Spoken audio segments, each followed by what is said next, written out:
5 ওয়াক্ত নামাজ পড়বা, আল্লাহ ওয়ালাদের সাথে সম্পর্ক লাগাইবা, বিশেষ করিয়া মা বাবার খেদমত করবা।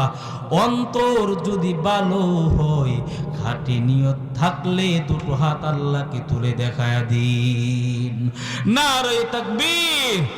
আয় আল্লাহ, হাতগুলো কবুল করিয়া নেন।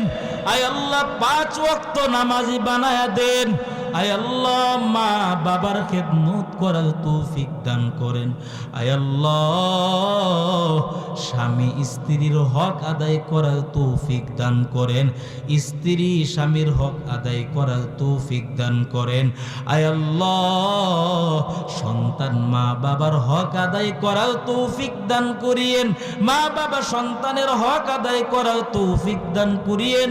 আয় আল্লাহ, বিশেষ করিয়া মাহফিলে আসলাম শীতের দিন, গুনাহ নিয়ে আসছে, গুনাহগুলো মাফ